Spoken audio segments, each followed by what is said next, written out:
Today is Wednesday, the 30th of January, 2013. This is Elisa Lynch with the Manzanar National Historic Site.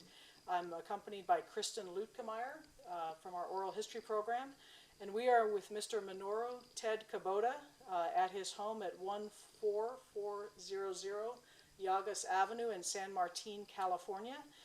We're at his home in San Martin, and with us his daughter Mary Wakatsuki is also present during the interview.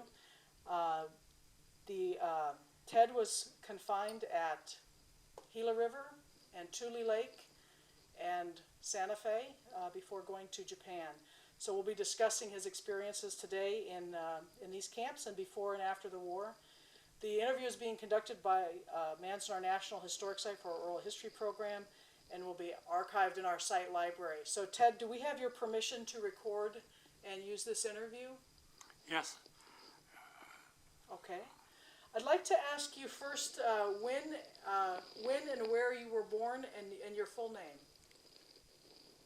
I was born in Redwood City, California, July 25th, was it?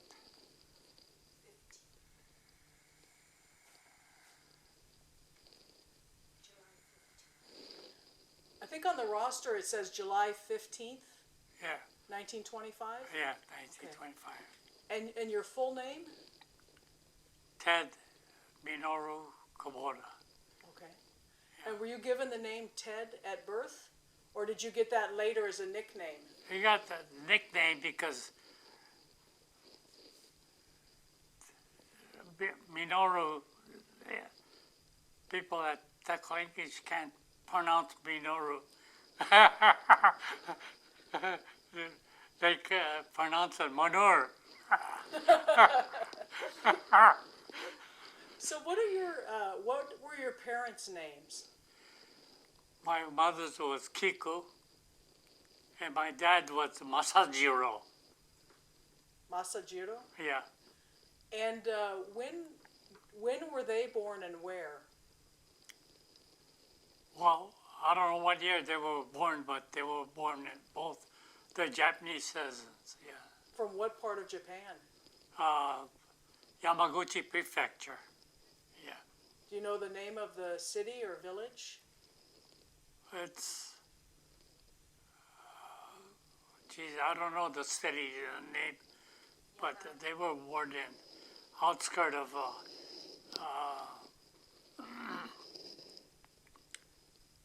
Yamaguchi Prefecture, yeah. Okay. Do you know what, in Japan, the occupation of your father's family, what their occupation was? Gee, that, I can't. Okay. And do you know, were your parents married in Japan, or did they marry here in the United States? Gee, that I don't know. Well, the important thing is they got together, and Yeah. they had you. How many other children are in your family? How many brothers and sisters did you have? See, 2 sisters and 4 brothers. Okay. 3. So there, with you, it's 4. So there are six children in your Well, family? There's one that passed away. Yeah. And their names of your brothers and sisters? My brother's oldest brother was Gunji, and the second one Yoshio, and Genji, 3. Yeah. And your sisters? My sister's name was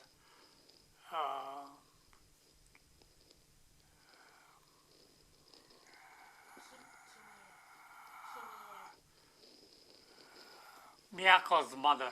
Kimi and Oh, Kimi and Mary. Okay.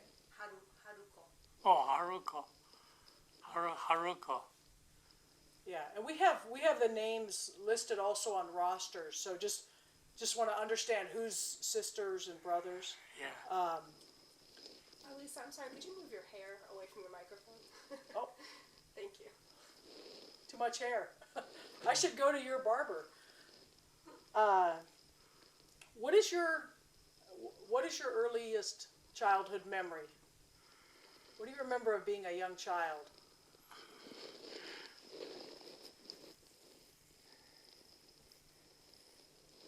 Oh, well, we moved to from Redwood City to San Martin up here to the Ramelli Ranch on San Martin Avenue. What was the name of the ranch? Ramelli, Ramelli? yeah. We raised strawberries for a Japanese contractor. Yeah. About how old were you when they moved? Were you a little guy or in grade Oh, school? I was little, yeah. What did they do in Redwood City? They were raising strawberries in Redwood City. Yeah, So they just moved out here to have a little more land? yeah. So do you know if your mom was a picture bride or I believe she was a picture bride. we're going to be visiting Angel Island later this week, so we'll learn more about that. So your family, as you were growing up, you said they were farming. They were leasing from a Japanese or from There were Ramelli? some leasing with the Japanese, yes. Do you remember the name of the farmer they were leasing from? Gee, that, I don't recall. Yeah. So what was your home life like as a young boy? I mean, where did you live on that farm? What was your housing like? Like for the San Martin on Foothill Avenue in San Martin. Yeah. Where did you go to school? I went to school for first grade at the San Martin Grammar School here. What was the makeup of San Martin like at that time in terms of, the different groups of people? Like, what was the population and what kinds of people, who was living here? Gee, and mostly Japanese citizen people and Italian people. Yeah. Okay. Were there many other Japanese American kids that you went to school with? Oh, there was many of them. And what kind of interaction did you have with the Italians or the Hakujins? Oh, we just thought it was just like one of us. Yeah. Yeah. So would you say it was pretty integrated before Yeah. the war? Yeah, they're kind of integrated. Yes. What about your family's background in terms of culture or religion? Did your family participate in any like religious groups? Yes, my father and my mother and the family were Buddhists, a San Jose Buddhist church. Okay. And we had a little sub-church here on this avenue, this avenue. Yeah. Did you go to Japanese language school? Yeah, I went to Japanese language off and on. What was that like? I mean, could you describe that if they're not familiar with Japanese language school, what kind of things would you study there? Well, mostly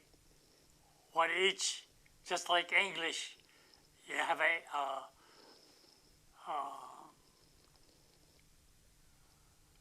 a book with a lot of describing what the U.S. is, like things like that. And did you like going to Japanese language school? You said off and on, so No, why not? that's one thing. Why not? Japanese language is a lot harder than English. Yeah, Did your parents speak English? very little. Yeah. Was your family, and sometimes people talk about their families and they talk about the oldest brother, the chonan, being sort of head of the family, in speaking English and business. Was that true in your family for your oldest brother? Well, at the time that we lived amongst the Japanese Americans was great. It was about we made about over 200 people. Yeah. A lot of people. Did you celebrate? What kind of holidays did you celebrate during childhood? Did you celebrate Boys' Day or? Well, no. New Year's was the biggest celebration. We used to have a little. The building is still standing on this Yagas Avenue. And we had all the various, what do you call it, procedures and whatnot in this building. And the building is still here. Do you still celebrate there? No. No? What kind of things would you do for New Year's? You make mochi?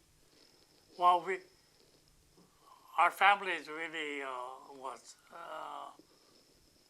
Japanese procedures. We used to make mochi in a soy sauce barrel. Yeah. What was your housing like when you lived on that farm? I mean, how many bedrooms did you have? Did you have indoor plumbing? Well, it was one of the redwood, made out of redwood, the building. Oh, really? Yeah.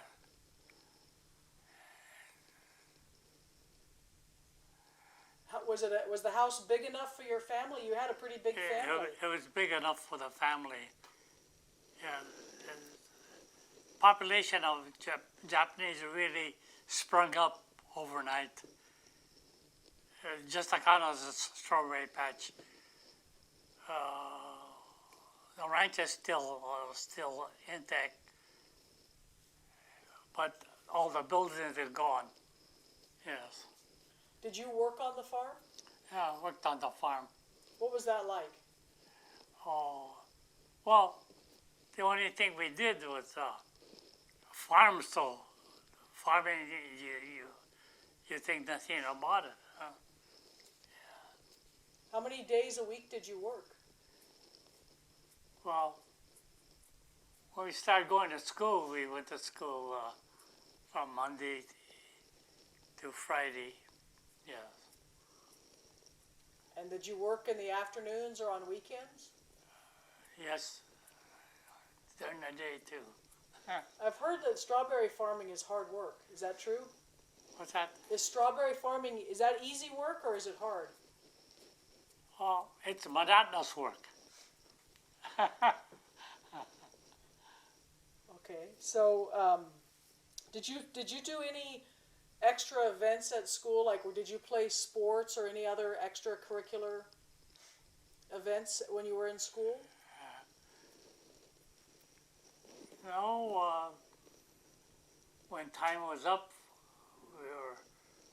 and we had to walk to school. It's 3 miles from where we used to live. It used to be called a Ramelli Ranch. Yeah. And we were the only Japanese family that was left on that ranch. As soon as the strawberry crop was over, they all moved mostly to Watsonville. Why did they move to Watsonville? Oh, in Watsonville, there's mostly run down by, like the Shikuma. Shikuma's, that's the name of the family. They were head of the Japanese family. Yes. Did your family ever own land in this area before the war, or were you just leasing? Well, we were sharecroppers. Yeah. At that time, the Japanese couldn't buy property of it. Yes. Did you experience, before the war, did you experience any sort of prejudice in your life here in San Martin in the ways that you were treated? Well, I believe that say yes and no, because the Italian people, they have a family book. Yeah, and they kind of followed that line. Yeah. You know, the way they run the family. Yeah. So if you're not part of the family, do they treat you differently? No, not that I know. From my experience, I have everybody was treated right. Yeah. Did you go to high school? I went to high school, Live Oak High School in Morgan Hill. Yeah. So you were born in 1925, so by the time of the war, you were still in high school, weren't you? Yes. We're going to talk more about that as we go on, but I wanted to ask in the roster for Gila River, it says that your mother is a widow. When did you lose your father and how? My father passed away with cancer. So my brother and my mother took him back to Japan, and he passed away in Japan, to Yamaguchi Prefecture. Yeah. How old were you when you lost him?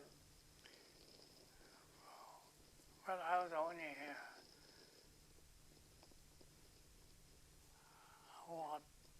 11 or 12. Yeah. Did you go back to Japan also? No, I didn't. My oldest brother, Gunji, and my mother took him back to Japan. Yeah. Do you think that your parents had intended to go back to Japan, or do you think they intended to stay in the U.S.? Well, I think more likely they were going to make that mint and then go back to Japan and buy a property and whatnot. Yeah. So, is there anything else you want to share about your childhood or your recollections before the war, life here in San Martin, or about your family? Over there again. Any other stories that you can share that would help us understand life here before the war? Any stories that stand out in your mind? No, like we used to go to school. The foreman's daughter, she was in the same classes that I was. And we used to ride a bicycle and go to school. And I think I have about 3 or 4 people I went to school here in San Martin Grammar School. A bicycle makes it a lot faster than walking, huh? Oh, it sure does. How did you get your bicycle? Do you remember how you came upon a bicycle? Well, yeah, well, my brother, I had a little brother, it's a hand-me-down.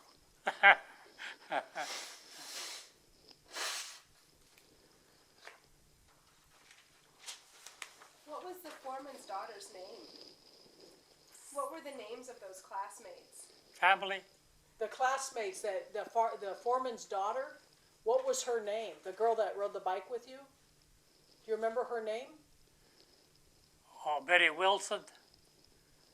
Yeah, she was a foreman's daughter. And And then I have a couple of them still alive yet. Walter Schultz and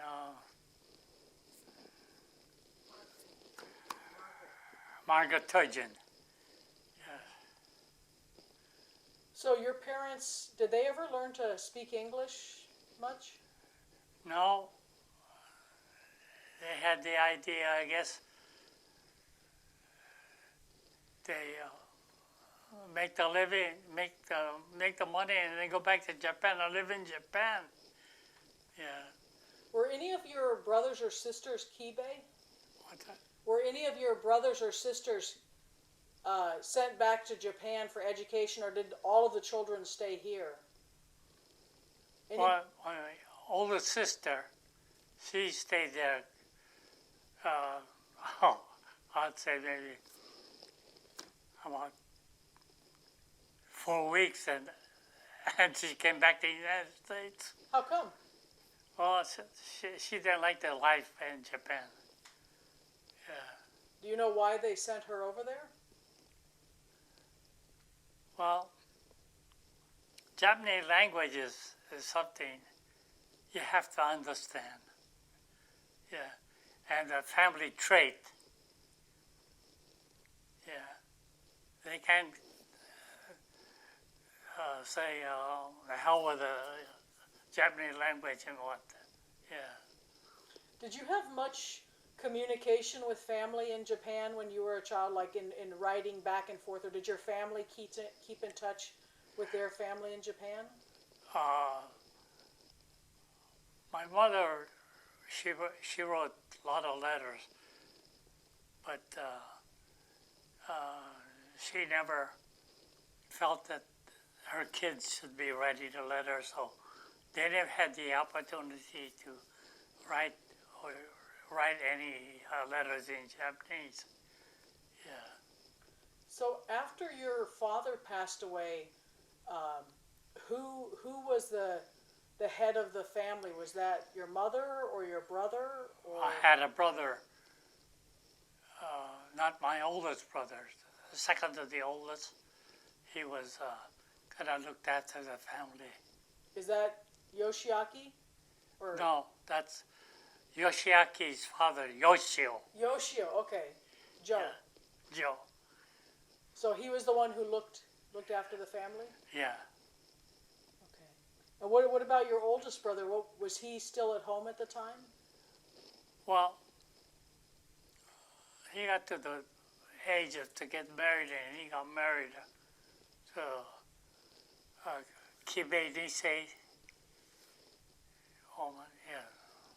What is the name of the woman that he married? Do you remember? My sister-in-law, my sister was Kimiko. Okay. Yeah. And their family, she's gone, and the father's gone, but the children they're still living. So when you were a young man or a boy, what did you want to be when you grew up? What in an ideal world, what did you want to do? Well, the first thing you want to do, like right after the war, we went to Japan, and I wanted to, it's kind of, Japanese custom is really hard. Yeah. So, in order to follow the trade,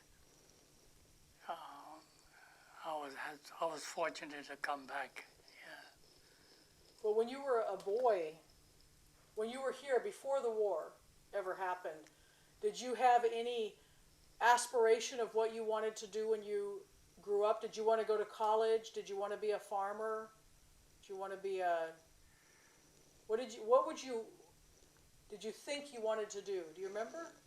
Well, only thing you remember was you've got to work to make a living. So that was the main thing, yeah. Yeah, we sharecrop on the strawberries and things like that. And then when we was the only Japanese left on that ranch, It's called the Ramelli Ranch. Okay. Why did they stay? And then as we went along, we made enough to buy a property. So we had a property in Morgan Hill. So when everybody else left the Ramelli Ranch to go to Watsonville, how come you guys didn't go to Watsonville? Why did you stay? Well, again, the people that went to Watsonville worked for a farmer that was raising strawberry and specialized in strawberry. Is that Shakuma? Yeah, Okay. was a school. So when your family bought property in Morgan Hill, do you know how did they buy that in your brother's name? Because if your mother was Issei, Oh. she couldn't own property, right? Yes, my second brother, Yoshio. And there's another one, Genji. Yeah. How much property were you able to buy? We bought 20 acre. Yes. Do you remember for how much? That I don't know how much. So do you remember what year you got the property in Morgan Hill, about how old you were? It was before the war, obviously.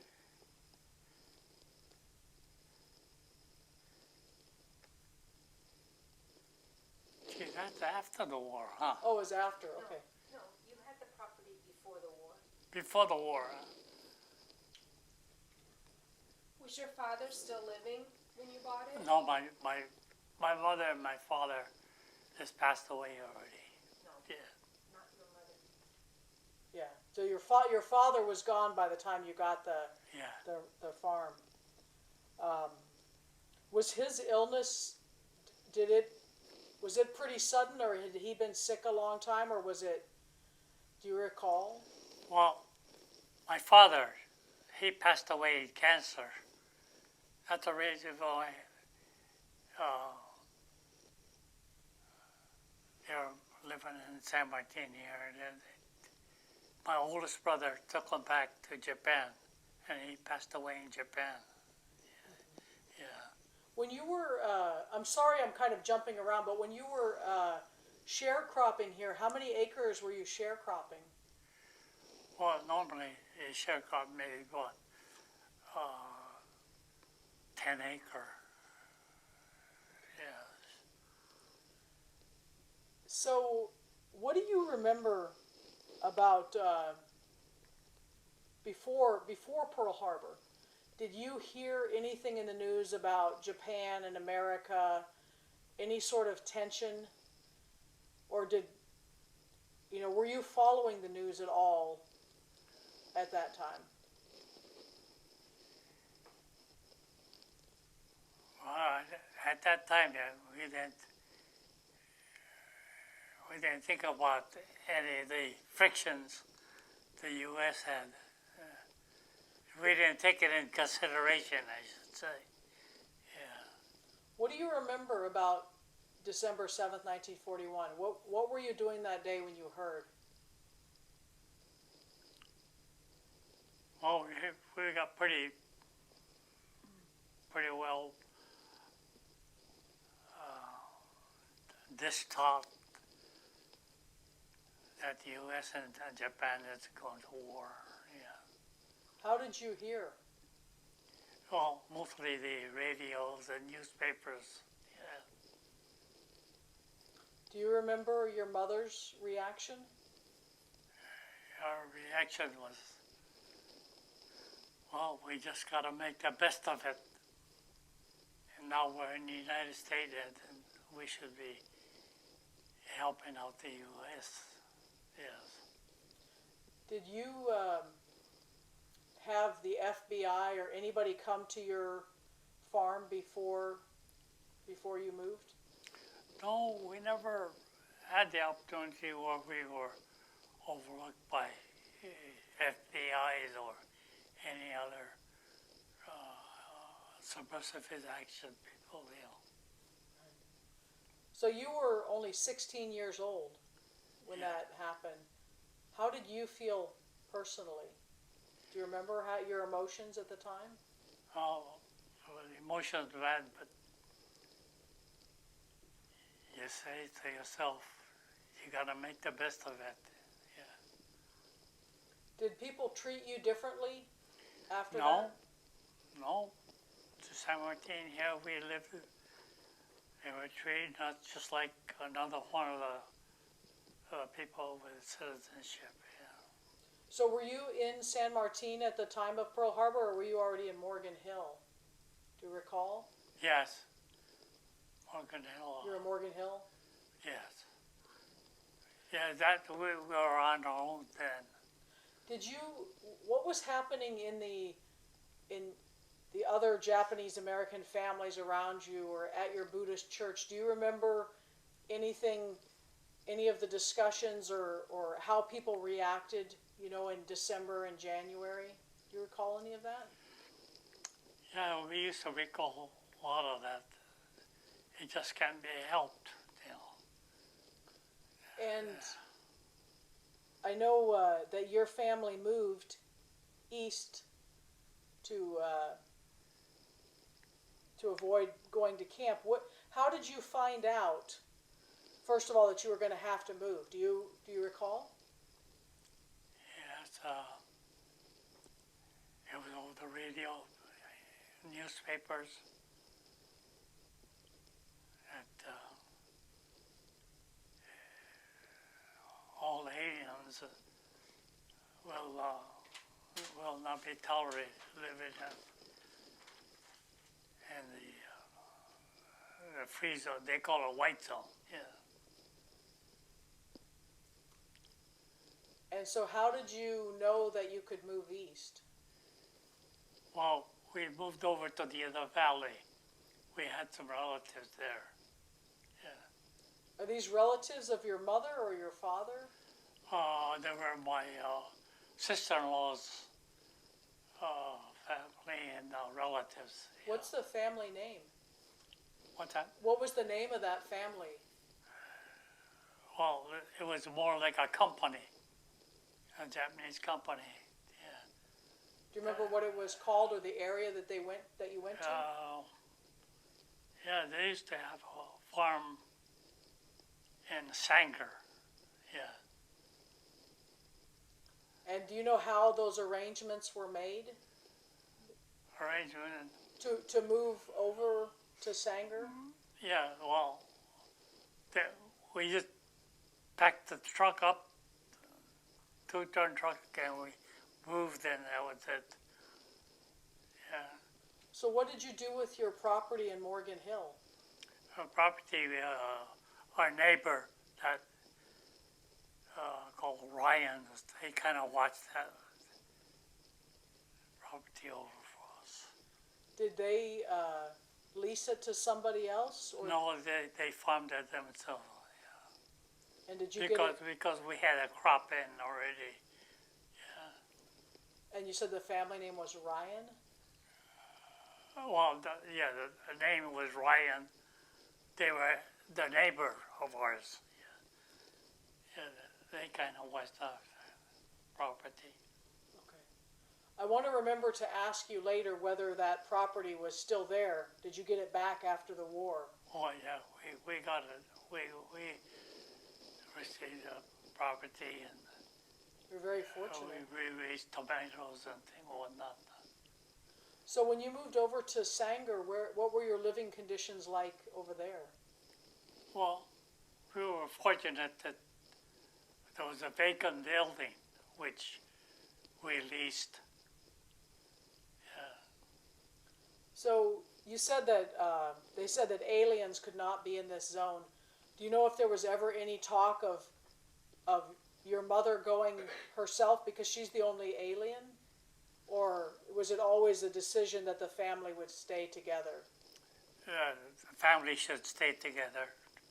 Yeah. Well, I had my oldest brother was away for he was down in Los Angeles. They used to have what do you call it, a fruit, kind of a fruit stand like thing in Culver City. Yeah, So he was not in Sanger? He was down in LA? yeah, down in LA. Okay. So what was life like over in Sanger? How were you received over there by the community? Did you have much interaction with, Well, no, we didn't action of discrimination or anything. It was just like an ordinary, life. Yeah. and so how did you find out that you were going to have to move again? Well, when they said that we have to go to camp, we kind of felt really distraught there. And at that time, they said it's for your protection. Was it? No. Why do you think they did it? Well, because it wasn't in the individual's hand. It was the government itself handled that. So did they, I mean, like, how did they notify you? It's a funny thing how words get around. They don't know what time we had to be. We had to be at the train station to go to Arizona. Did you go to an assembly center first, or did you go straight to Arizona? Straight to Arizona. Yeah. So how did you prepare, like, you said that you had taken your truck over to Sanger and your possessions. What happened to that stuff? Well, there was we knew the truck dealer, and it's go sell it. So they must have sold it, because last I heard, we didn't hear anything about it. Did you get the money out of it? That I don't know, because my brother handled all the money, but evidently we did get a little bit of it. Yeah. And when you went to Arizona, did your sister-in-law's family go at the same time? You know, the family that you moved over to Sanger to live with, did everybody go at once, same time out of Sanger? Yeah, they all went at once, and we leased a house over there. Yeah. Who did they lease it to? Do you remember, like, was it another farmer? No, it was in town, and our family, we leased one of the building, and the other building, my friends that we knew, they leased it. Did you have people coming around trying to buy stuff from you? No, that's one thing we. Oh, yes, like the truck. They had a hard time getting trucks. So the truck that we took all the stuff from here, from over there, we sold that. Yeah. Do you know what year and type that truck was? How new it was? It was a ton-and-a-half truck. What year? About. Well, it was kind of about 5 or 6 years old, yeah. So still pretty new. What do you remember about that day as you were going to the train? How did you get to the train? Well, the house that we leased it was right in town. So they told us, the government told us that we had to be at the next day on the train, for this train to go to Arizona. Yeah. How many people were taken from Sanger? Do you know approximately? Was it? Our whole family, So we must have had 6 of us. Yeah. What did you see when you got to the train? What was that? What did you see when you got to the train? I mean, were there a lot of people there? Were there soldiers there? No, there was no soldiers. It was just the people getting their luggage, putting the luggage on the train. Yeah. Did anybody help you? You know, sometimes people talk about, you know, that there were Quaker ladies there serving sandwiches or people helping to move people. Did anybody help you, or were you just on your own? Well, we were on our own. And then the thing that we had we had a storage place there, a relative that owned the store there, a Japanese family. And all the families kind of moved the things in there. There must have been about 5 or 6 families. Yeah, So your stuff was safe there? safe. So you didn't see military police when you got to the train? They didn't have soldiers there? There was a soldiers already stationed on the train. Yeah. So what was the train trip like? Could you see the scenery as you were going down there? Yeah, mostly, because it's more of a desert-like the route. So, yeah. Do you recall the route that you took? Did you go through Los Angeles or through Mojave? No, we didn't go to Los Angeles. Yeah. How long did how We- long did it take to get there? It took us a day, I believe. Yeah. As far as I know, it took us about a day. Did you have to spend a night on the train?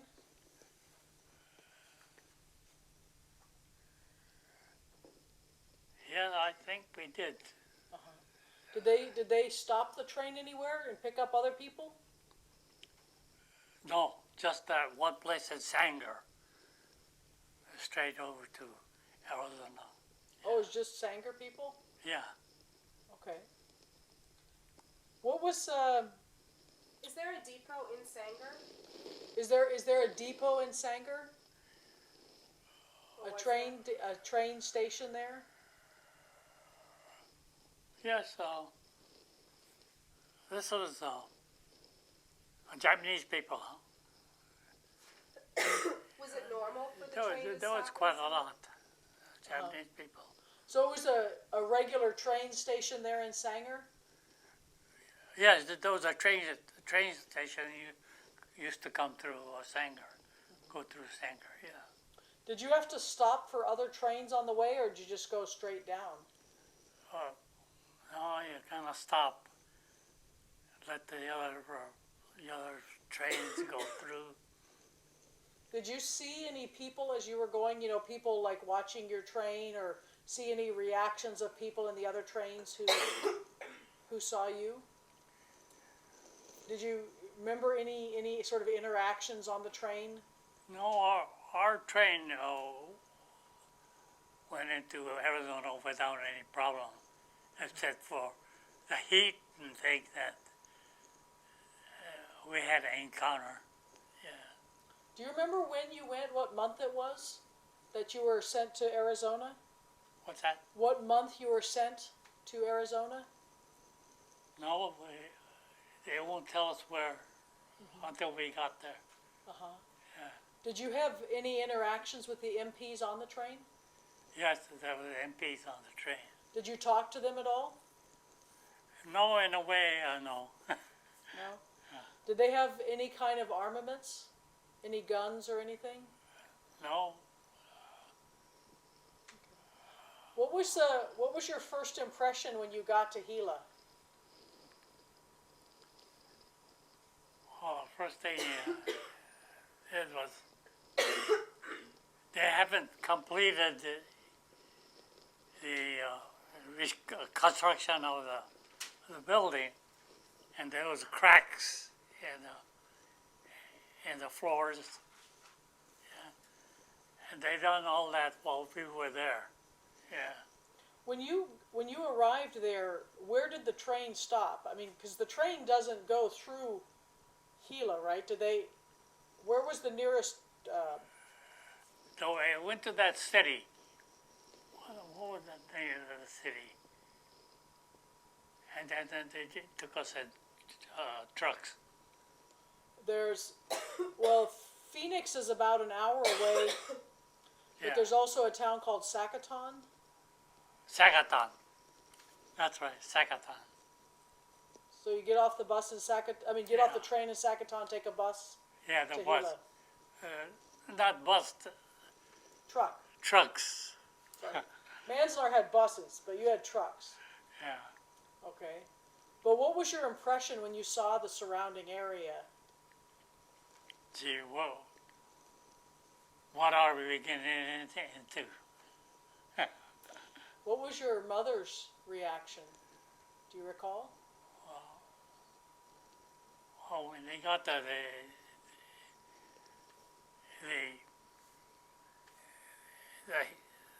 it was kind of a summer like, so at least we get away from the heat. No, we jumped into heat. That's a hot heat. Yeah, hot. there. Yeah. Uh, The floors, they still didn't have linoleum, they had cracks. So we used to dig underneath the house to cool things off. so you made a basement?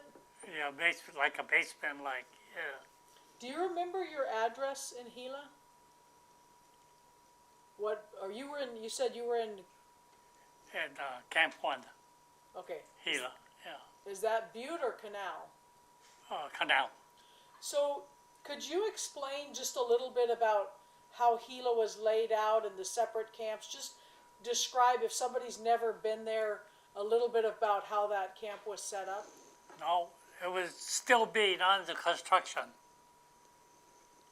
And just south of us is the break. They call it the fire break. Then another 2 blocks they built south of us. Yeah. That was we were about maybe about the 15th city that we pulled into there. To Gila, yeah. So how did you, when you got to Gila, how did you know where you were going to be staying? I mean, were there people that would show you? I mean, or how did they process you into the camp? Well, they had people that was there that just, I guess, arrived there or something for a couple of days before. They were kind of told us which building to go, which block to go, and who should go to where. They had it all typed out already. Yeah.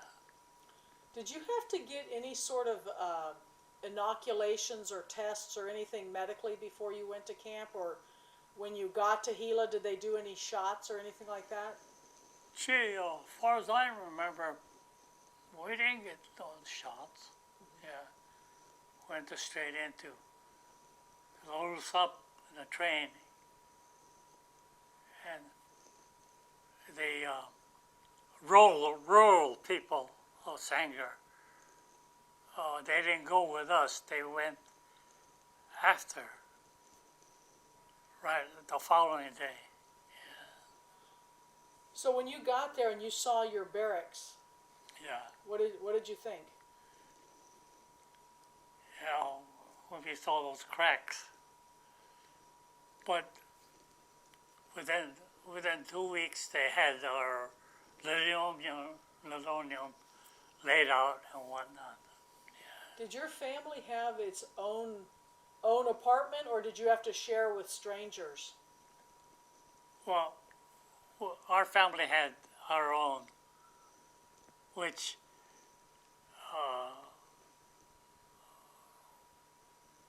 our like a brother-in-law, my sister-in-law, brother, they kind of moved in with us. So what was a day in Gila like in those first few weeks that you were there? What was your day like? Like, did you go to school? Where did you eat? Where did you go to the bathroom? I mean, how did you live each day early in Gila? Well, school was out at that time.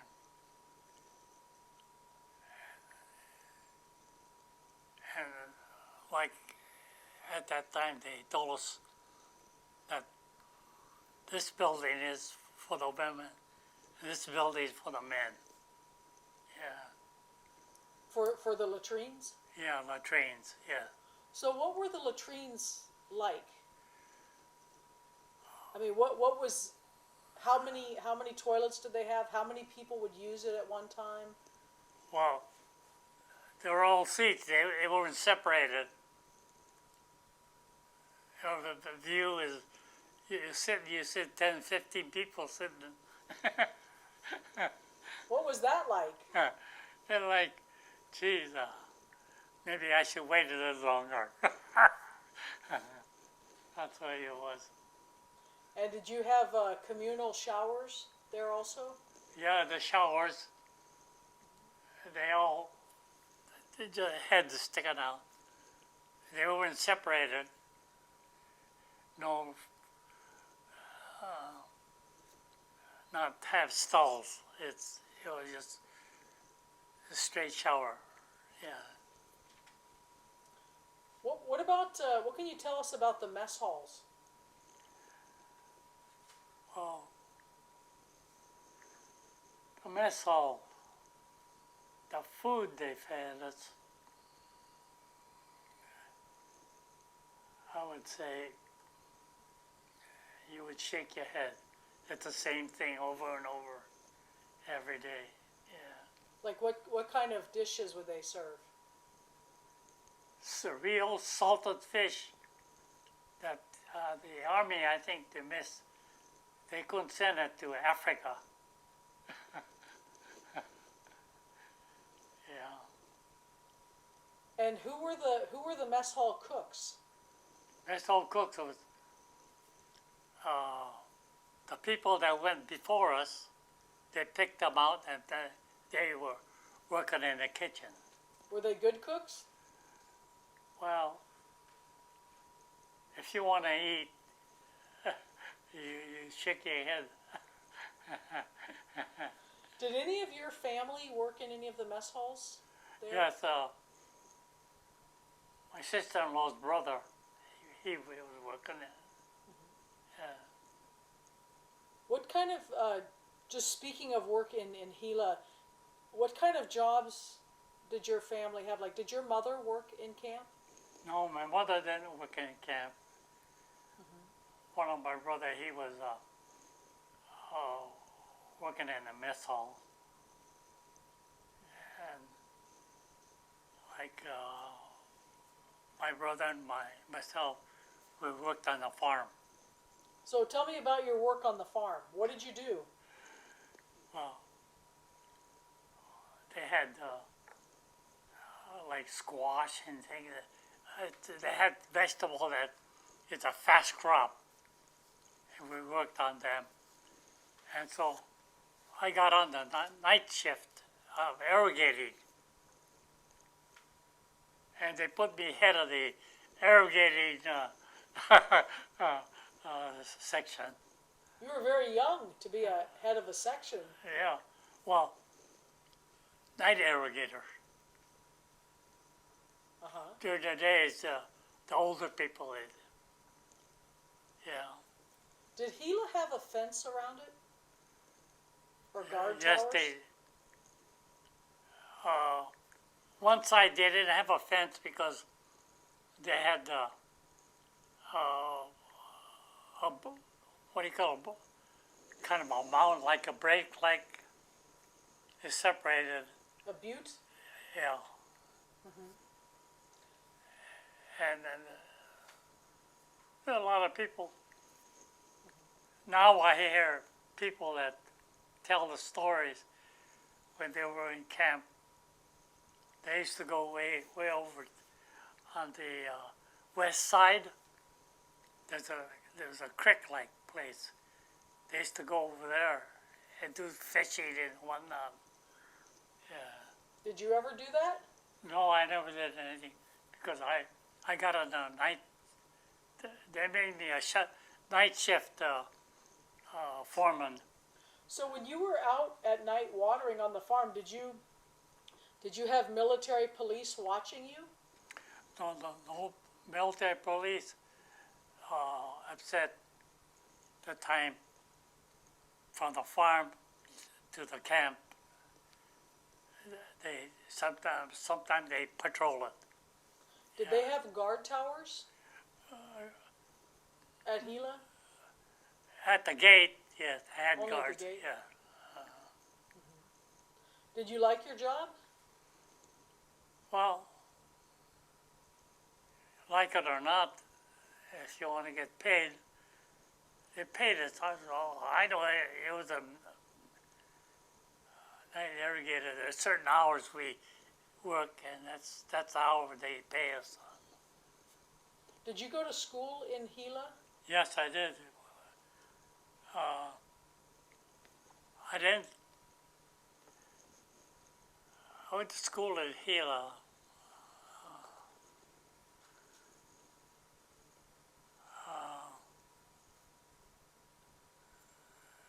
How the hell was it?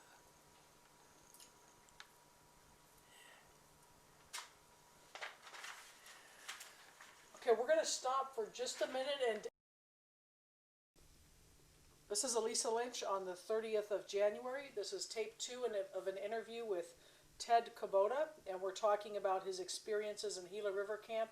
We were just talking about you were going to school in Gila River. What do you remember about your teachers at Gila River? What was it about the teachers? Yeah, what do you were talking earlier about Mr. Tyrell. Was he a teacher? Yes. Why do you remember him? Well, he kind of helped me out. There was a fellow student of ours.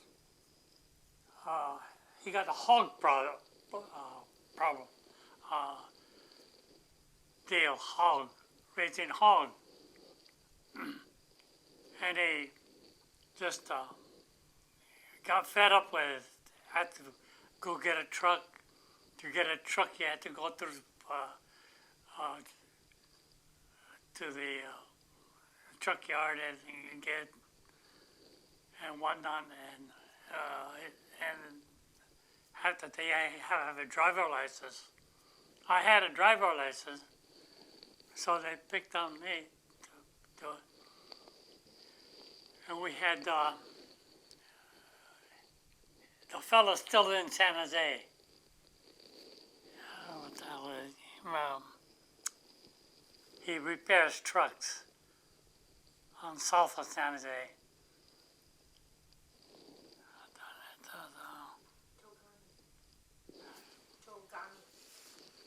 She was saying Togami. Is it Mr. Togami? Yeah, Togami. Okay. Yeah, Frank Togami. Yeah. So he had the hog project? Is he the one that had the hogs? Yeah. Did he mention that? No, I want you to tell me about it. Yeah. So what Yeah. about the hog? What was the hog project? Hog project on FFA. That was the project. And he got fed up with it and just let it go.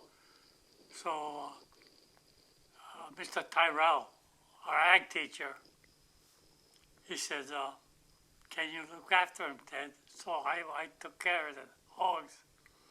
I have to go to block 27 for the garbage. And I used to drive it because I was the only one that had a driver license. So I would go. At first he was doing it, but he got fed up with it, going to the motor pool and trying to get truck. Well, one thing, good thing about that motor pool was the fellow, that dispatcher, the head dispatcher is a good friend of ours when my family used to be in Riverside. Used to live in Riverside way before the war. Yeah. And yeah, and So how many hogs did you have? well, had the mother's hog, the four litters. And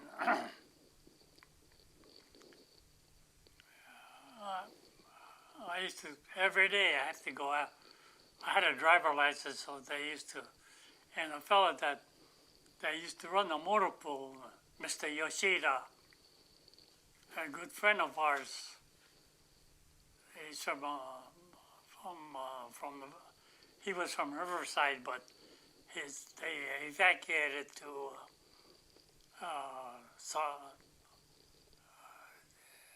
what the hell, that city, one of those cities over there. When did you live in Riverside? You said you lived in Riverside? No, before- I didn't. You didn't, just some of your family. My family did, yeah. Okay. Yeah. So what did you do with the hogs? Were you butchering them or selling them? All right, yeah. Okay, when it got big, we sold them.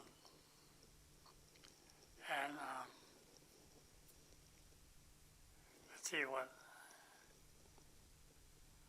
Yeah, the Frank wouldn't take care of them, so I had to take care of them. Yeah. Did you get to keep the money? Well, that's it. I still got the jacket after we sold them. FFA bought the whole FFA. There was maybe about 12 people that was taking or ag that time.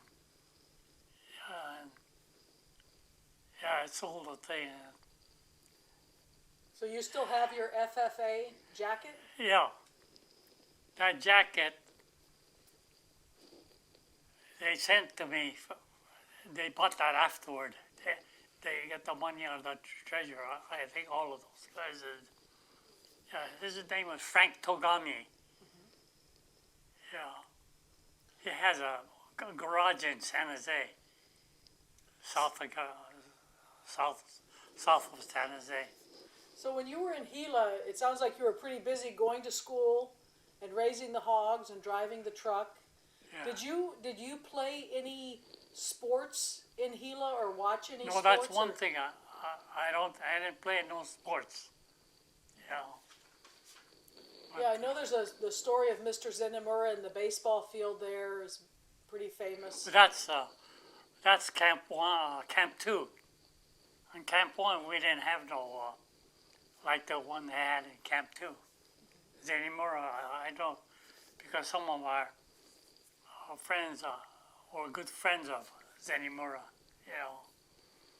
What was life like there for your mother? I mean, you said she didn't work, so how did she spend her days in Well, camp? They used to have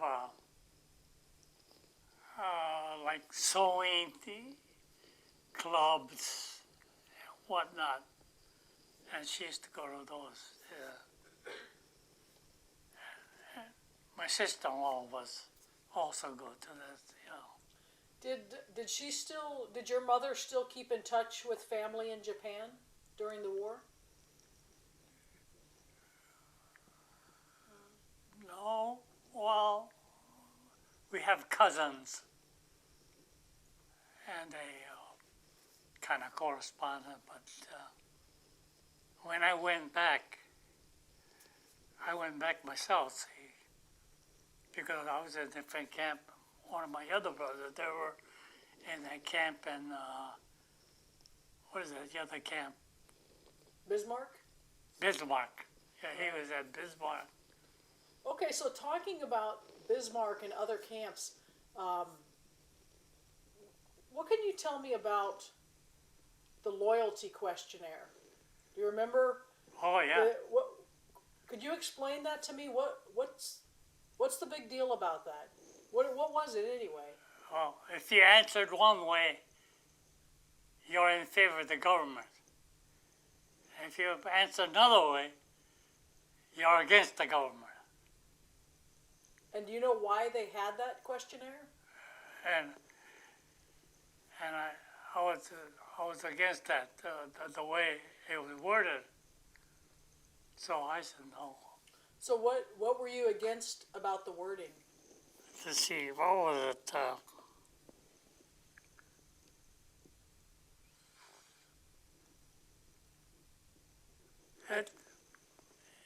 It was more like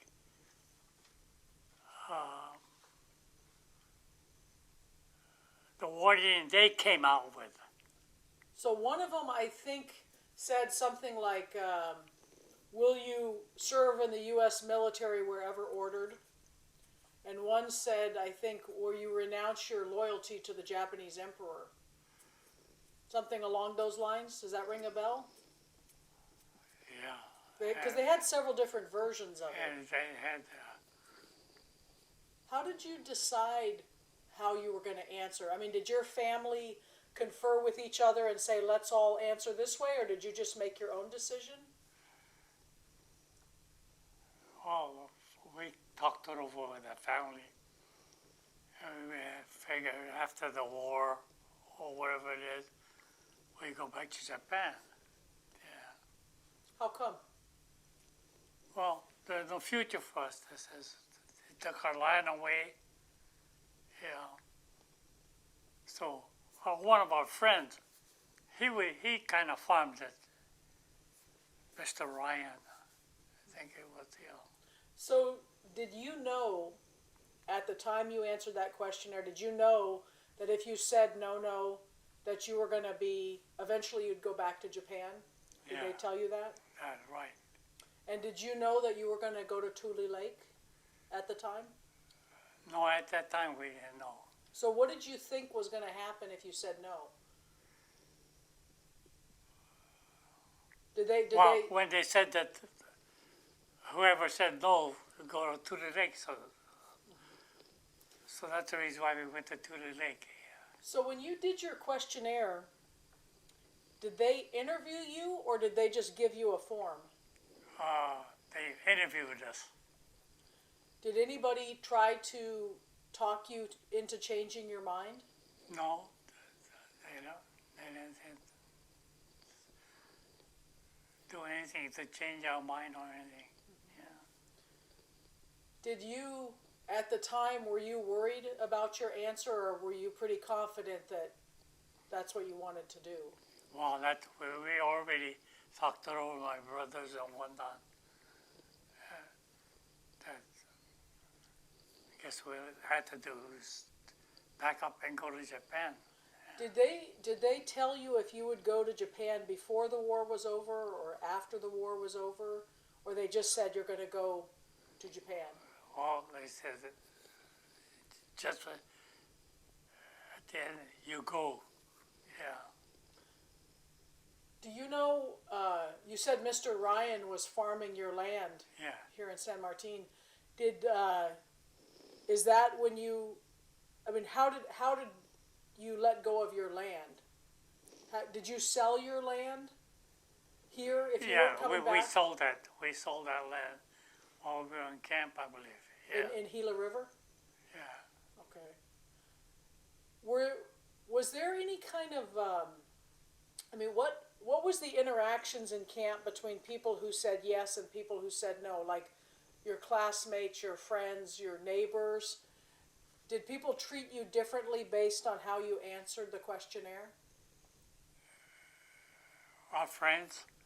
Yeah, like we've heard some stories at Manzanar that other people tried to change their mind, or say you should do this, you shouldn't do that, or did people pretty much just make their answers and not, how much discussion was there just as a community?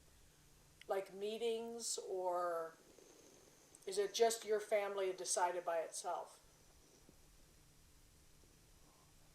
Well, I think the other people that has a little say so too on, you know, uh, expressing how we were treated and whatnot.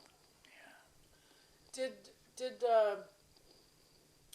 did Gila have much tension between like Nisei and Kibei? I mean, what was it like in that camp politically before the questionnaire? Well, as far as I'm concerned, see, I'm a Nisei, and I have the own way of thinking. But the Kibei Niseis, they make up their mind, and they got nothing to lose. Whichever way they do, so they used to force people. No, you guys are wrong, you know. So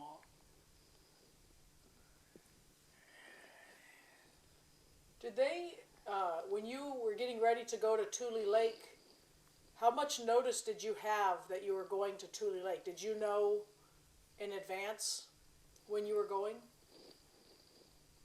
well, they didn't tell us where we were going. Yeah, So you just were told to get on a train? that's not, as far as ours concerned was that we get on a train. So when did you find out where you were going? I think I was on the train and was talking to one of the porters that used to be there. And then, like, I had to take care of one fella from South America. He had a heart attack. And I kind of had to take care of him When did he have a heart attack? on the train. On the train. Yeah.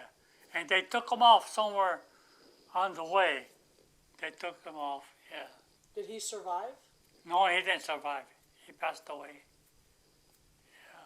How old was he? About? Was he an Issei or a young man? No,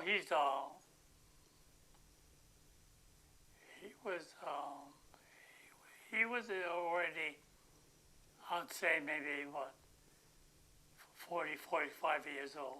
Yeah, Kimmy. So he was just taken off the train and that was... Yeah, Did he no, have family on the Yeah. train?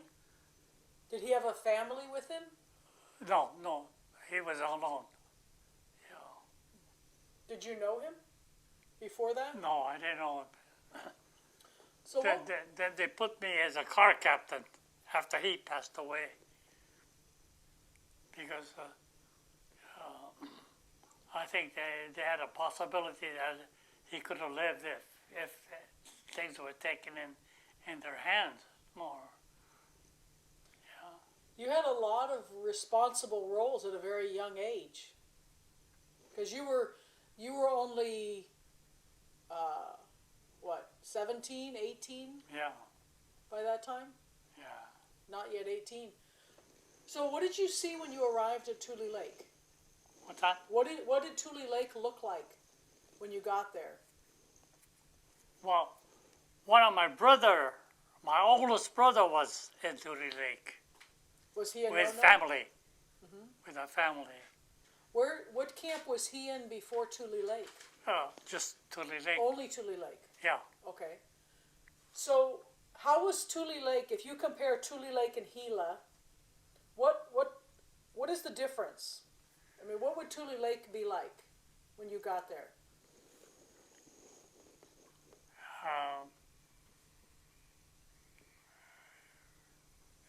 Like a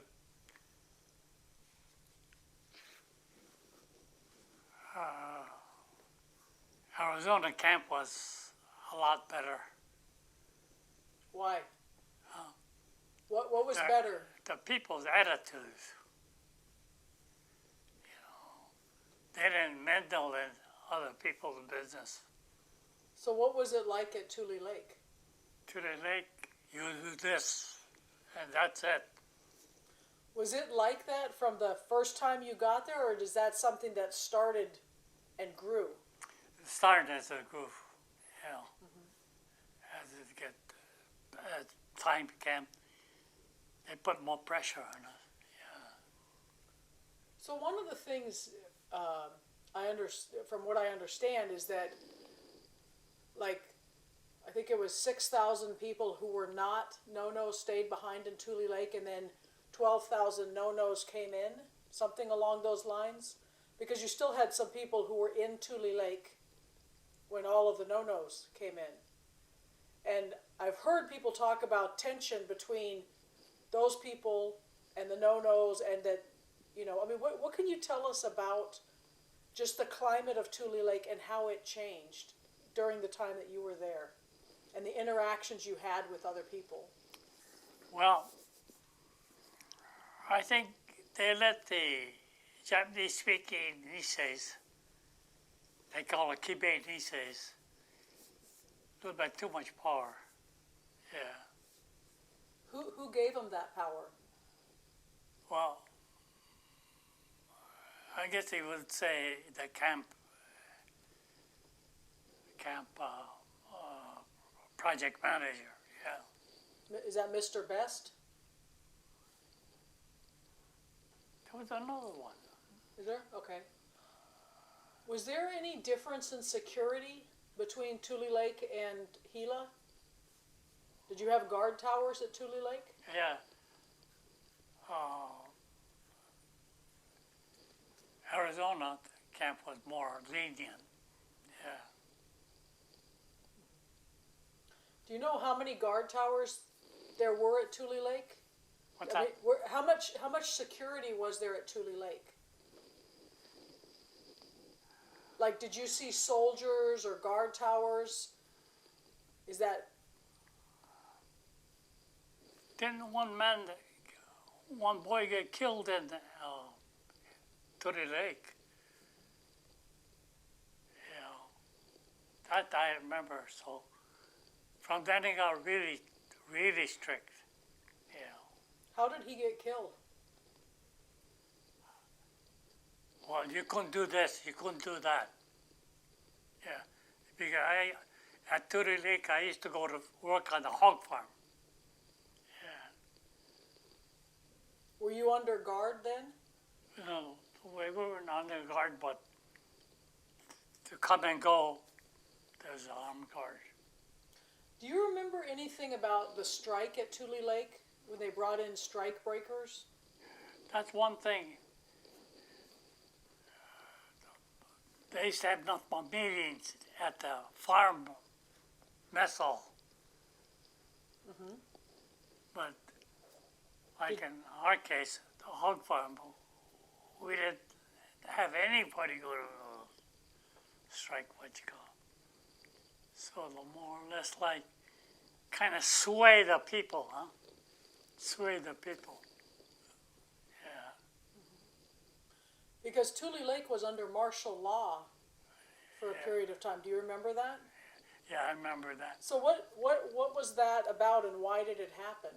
Well, something like that, like I said, you know, there's certain bunch of people one that did it this way, the other one that said, no, you got to be more lenient. Yeah. So then the army came in and took over the camp? Yeah. Did that change your life? No. When they were under martial law, do you remember that? Yeah. So what was that like? Oh, it was, as long as you toe the line, you're all right. Yeah, you get out and open your mouth and be at it. Yeah. What, did you still go to school at Tule Lake? No, I graduated in Gila. What year? Were you class of 42, 43? 42, I think, the first class that graduated, I graduated. So you just worked on the hog farm? At Tule Lake No. you just worked? I was a night irrigator foreman. At Tule Lake also? No, Okay, at Gila. okay. So at Tule Lake, what did you do each day? Take care of the what do you call it, the advance breed of hogs. Okay. How many hogs did you have? Oh, I must have had about 2,000. It's a big operation, huh? Yeah. Did your family live together in the same barracks at Tule Lake? No, my oldest brother, they were at Tule Lake from the beginning. Yeah, So he Yeah. had a different apartment? yeah. So, one of the things that's different about Tule Lake is the Hoshidan and the Seinindan and, you know, the organizations. What could you tell me about those and how they formed and what they were? Like, for instance, the Hoshidan. What could you tell us about the Hoshidan? Well, the main reason was they're going to Japan. And in Japan, you can't do this, you can't do that. Yeah. So, only way we could do is go through the center. And they went through the center. A lot of the Kibes, they wanted that way. So, how did one become a member of the Hoshidan? Did you have to sign up? Or did you just go to their meetings? Oh yeah, you had to sign up. Did somebody come to you and say, join us? Or did you go to them and say, I want to join? How did people enter it? Well, there's a lot of rumors. If you do this, you get this. You do that, you get that. That's the reason a lot of people had, they got all mixed up. Were any other members of your family in any of those organizations? Your brothers or your mother or anybody? One of my brother, Uh-huh. that took care of the family. Joining the organization took care of the family? Yeah. How do you mean that? Well,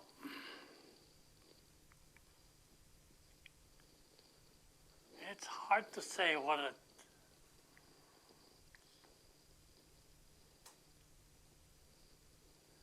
But it's not mostly the family. It's the organization, the way they put it.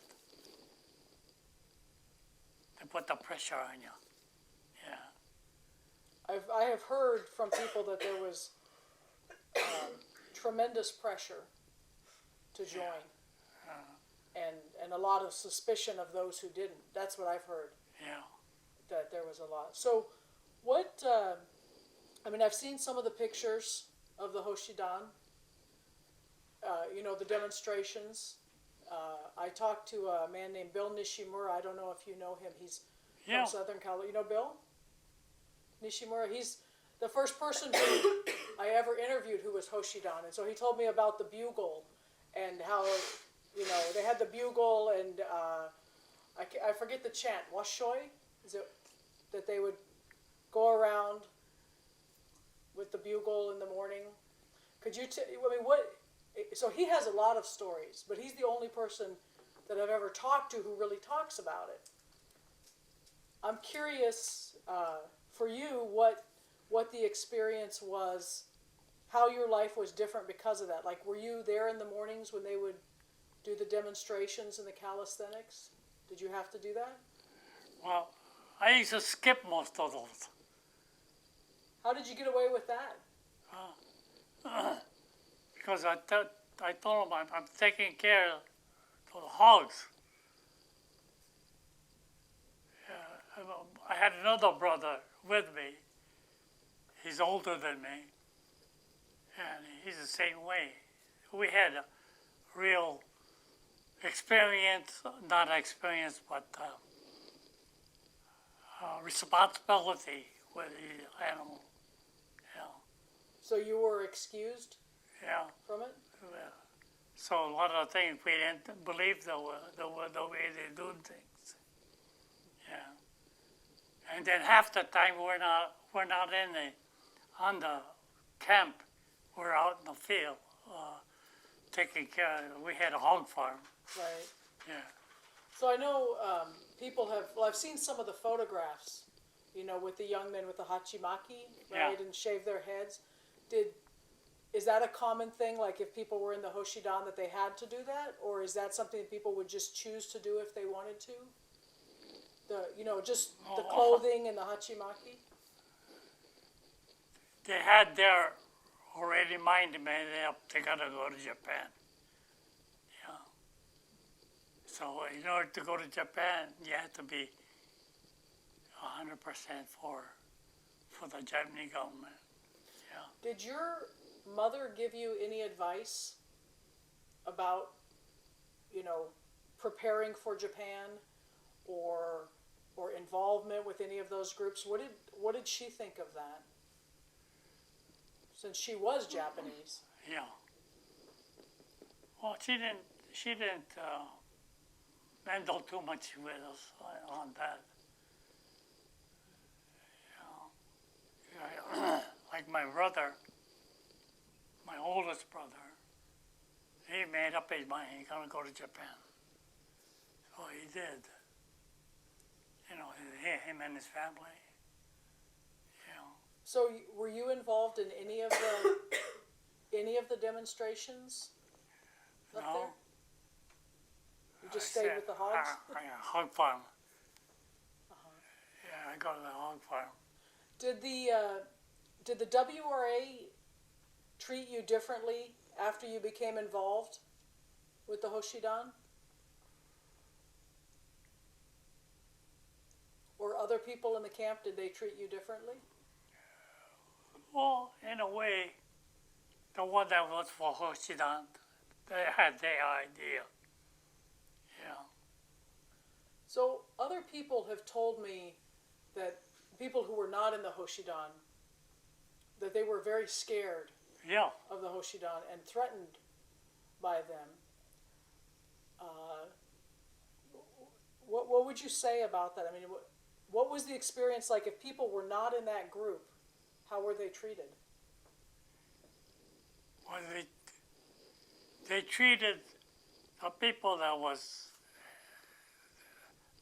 didn't go according to the way they wanted, and then they didn't follow that trait.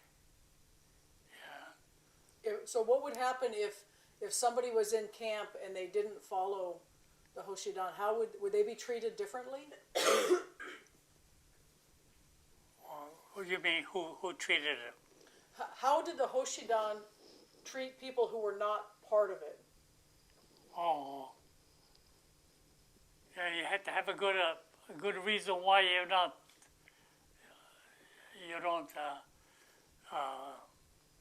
go according to the way they think. Do you know how many people were in it, approximately? I don't know, because like me and my brother, one of my brothers, two of us, we worked on a hog farm. And a hog farm, you took care of there was a lot of Issei people too working on the hog farm. Did they get together and they set up a rule, and you got to go according to the rules? So what were some of the rules that they had? There someday, all of us is got to go to Japan. So, do you remember anything about, there was obviously some violence in the camp. The co-op manager, I don't remember his name, but he was murdered at Tule Lake. Do you remember anything about that? I remember that happened, but I don't know what reason it was. You don't know why they killed him? They said that he was using the store's finance and whatnot. Yeah. Do you remember when the auditorium burned down? Were you there then? Yeah, I don't know whatever happened to that one. Yeah, I think it was arson, but because we have at Manzanar, we have the identical auditorium, exact same plan. So every time I see that one at Tule Lake burning down, it always gives me a chill. But because I think, that's some of the unrest that people blamed on the Hoshidan. Do you think that's a fair? I know we're talking about thousands of people being in the group, so not individually, but just the unrest that was in the camp, like the arson and the murder. Do you think that I don't really know how to ask, but just that Hoshidan has a reputation for violence or the threat of violence? Do you think that's true? Do you think that's accurate if people say that some of the people in there were violent and were causing those problems?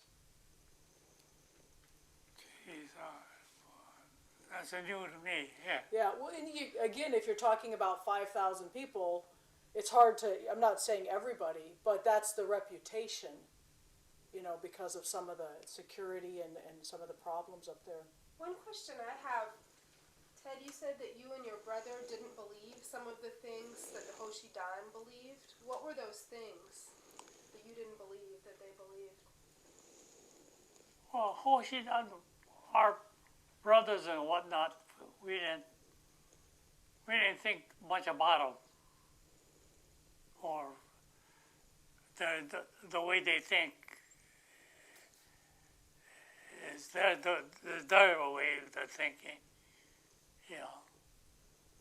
So when somebody joins, maybe, is it safe to say that not everybody who joined believed in what they were doing, but politically you kind of had to because otherwise they would give you trouble? Yeah. Would that be accurate? Well, more or less, when we go to Japan, you'll be all alone. There's nobody doing the way or happening the same as you think will happen. If you do this, this will happen. If you do that, there's quite a lot of opposition and whatnot. Who did they say was winning the war? Gee, Or did you have an opinion of where you thought it was going to go?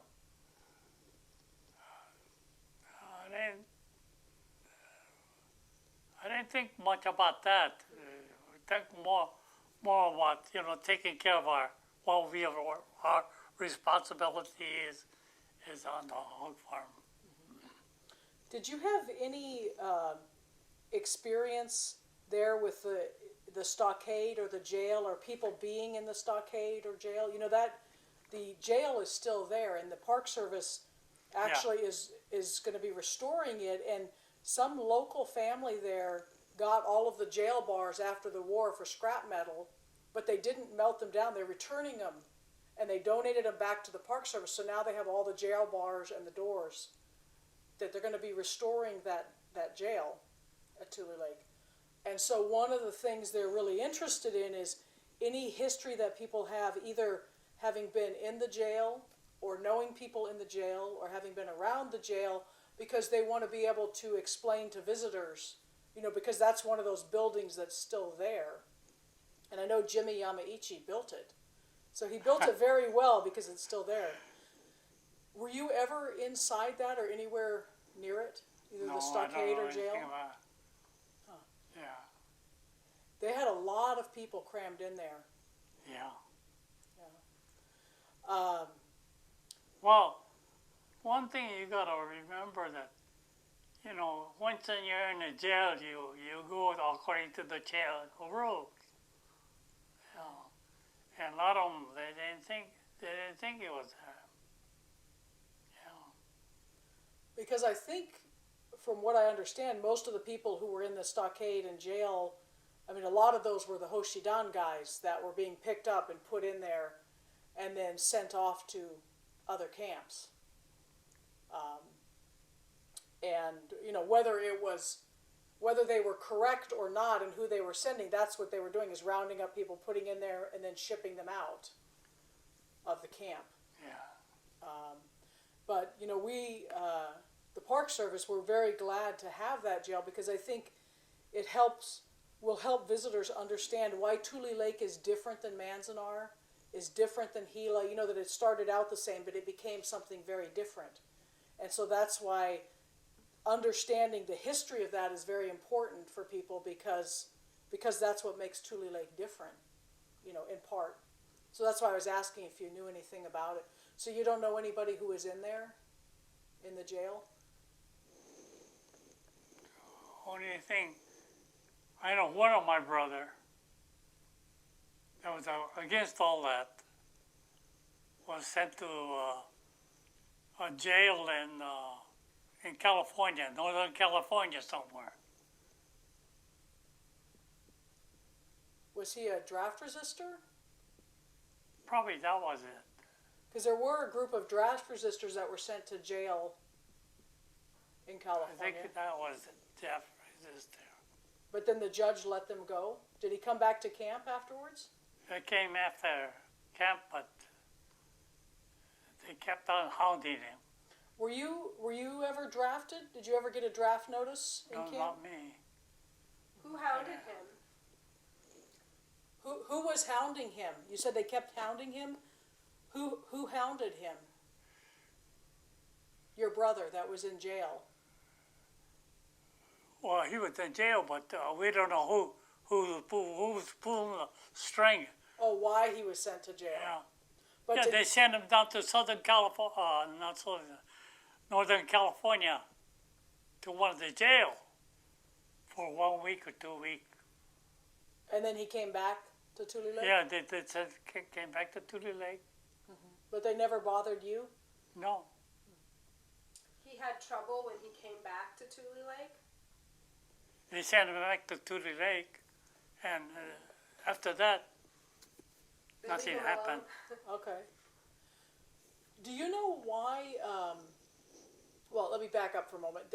So are there any other memories that stand out in Tule Lake for you, either events or experiences that you had in Tule Lake that stand out in your mind, besides working on the hog farm? Any events you went to or things you saw about Tule Lake? One thing, I didn't want to stay in camp too long. That's the reason why I worked on the hog farm. Yeah. So, oh, excuse me. And the fellow, he's still living in Northern California. He's he raising fruit. Yeah. He had the right idea. We just take care of our own things. Yeah, what we do, what we say. Did you have, Tad, I still send Christmas card to him, you know. did you have any interaction with the WRA staff there or the Border Patrol or any government agents when you were at Tule Lake? No, we had no. Most of the time, I come and go on a truck to the hog farm and come back. Did you have any interactions with the military police or see them around? Never have. Never have. So, you had told Richard before, I believe, that you had renounced in Tule Lake? Yeah. Is that correct? So how did that come about? Well, once the renouncee,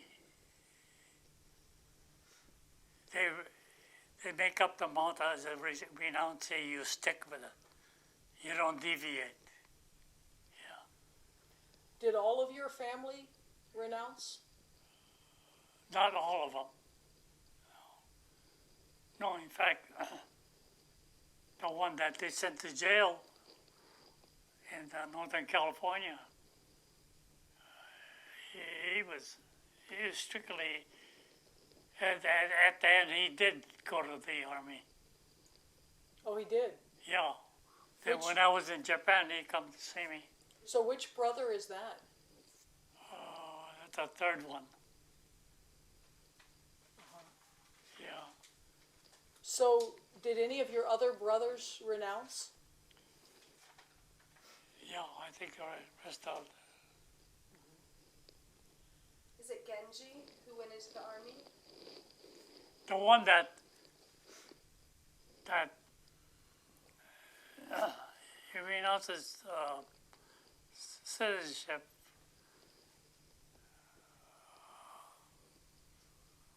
was when he passed away, where he would, his idea was go back to Japan with a mother and take my mother back there. Is that Genji? Is that your oldest brother or is Joe? No. Gunji. Gunji, I'm sorry. Gunji wanted to go back with No, Gunji's oldest, but Gunji didn't have too much to do with the family because he had his own family Okay. and had his own business in Los Angeles. But you said He it used was to run a Yoshio. market. Yoshio who Yeah. took care of your mom. So the brother that went to the army is the third. Genji. So there's a Gunji and a Genji? Yeah, Gunji. Okay, I'm sorry. I was confused. I thought that was the same person. Genji. Okay. Yeah. So were you pressured to renounce? What? Were you pressured to renounce or did you just decide to do it? Like when you decided, Well, we're pressured by the organization. and how would they know if you renounced? I don't know. They knew everything. How do you think they knew everything? I mean, I've heard that. That's what I like to know. How come they know everything? Yeah. Did they ever come to your house? No, never To your think of barracks? well, I had the two East sons.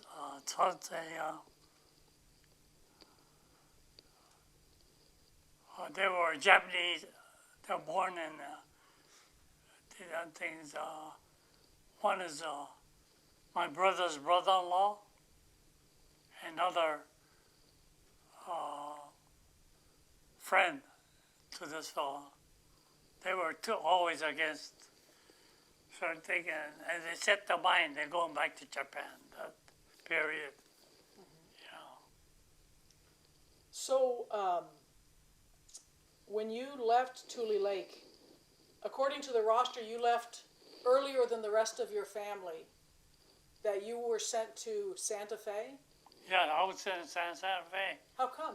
because I was one of the officers of that organization. What was your office I was president. of the Hoshidan, or a different organization? This organization, yeah. Okay. So because they sent you in March, what was it, March? I think in March, yeah. Uh-huh. And so, do you know, when you were sent to Santa Fe, how many people went with you? Oh, that was quite a lot. That was all the people that was on that as the officer of the Hoshida. So did they, like, to be an officer, did they nominate you, or did you have to be elected? Or they just say, you're going to be this They officer? tell you you're gonna be. So you were the president. I didn't realize that. Yeah. Then you're it. It says that's it. Were there more than one president? Were there several, like, for different parts of the camp? Like, did the hog farm have a chapter, kind of? Does that make sense? So were you president for, like, the big group, or just president of your section? I think it was the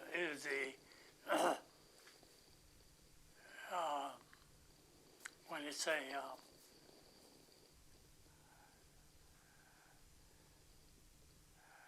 It was a group of people. They got their mind set already, and you got to follow the rules. Well, another one of the things that I had heard was that in some cases they had given names of different officers than the real officers because they were trying to protect the real officers, and so they'd give other names as officers to try to throw the WRA off. So, Yeah, there might be. I mean, who knows? Maybe that's how you ended up being president if you weren't active. Yeah. I don't know. And I'm not an expert on Hoshidan at all. I mean, I know just sort of outlines and stories I've heard. I haven't done a lot of research, on it. But we always want to try to understand, because there's a lot of people who were Nisei, who had never been to Japan. If the war hadn't come along, probably would have never gone to Japan other than as visitors, who get sort of sucked into this big, there was I think over 5,000 people renounced. Yeah. A lot of those people were not, from what I've heard, were not pro-Japan before the war. In some cases weren't even pro-Japan after the war. But, it's just, I think it's a really important thing for us to try to understand how that happened, because Tule Lake was so different because of, the administration there and the Hoshidan, and it's very complicated, especially for those of us who didn't live it. And that's why I don't want to keep, trying to ask the same kind of questions, but I'm just trying to understand how that all worked and what that meant in your life by being a part of that, Right. you know. That's the reason I worked on the hog farm, Right, from the beginning to the end. Don't want to hear any of the bully talk that I used to call them. right. So when you were sent to Santa Fe, did you know you were going to be sent, or did they just come and take you? When you were sent out to Santa Fe? Oh, I guess they went down the list who the officers was, because they put me as an officer. But you were so young. You were only 18 when you went to Santa Fe? Yeah, right. How can an 18-year-old be president of the Hoshidan? Well, age don't mean anything to them. They think they could brainwash you. That's it. Interesting. So when people renounced, how did that? Did you have to sign a paper? Did you have to make an application? How did you actually have to renounce? Like that time they sent me to Santa Fe. I was head of the Ward 1. You Okay. go. So did you renounce at Tule Lake or at Santa Fe? At to the lake. Yeah. Okay. And so your brother that went to Bismarck, did he go before or after you? Do you remember? Why didn't they send him to Santa Fe? So he was, well, in a way, he was kind of floored because he didn't know who was going to take care of the mother, because he was the one that take care of our mother. I was still an infant, not an infant, but underage then. Did you get to say goodbye to your mother before you went to Santa Fe? Did she know you were going to be leaving, or did you just get taken? Or they just take you. Did you get to pack anything with you, or just the shirt on your back? A shirt under my back.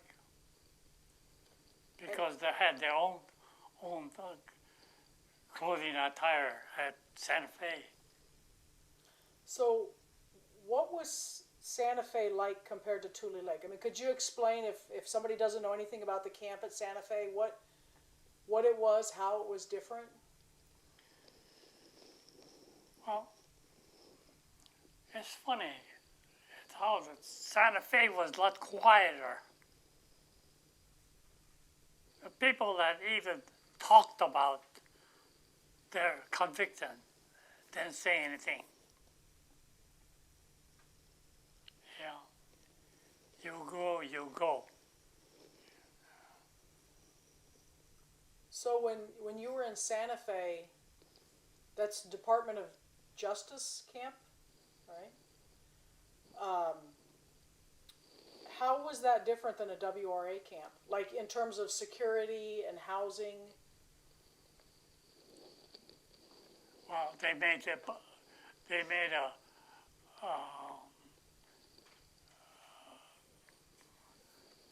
what do you say, a check, a night check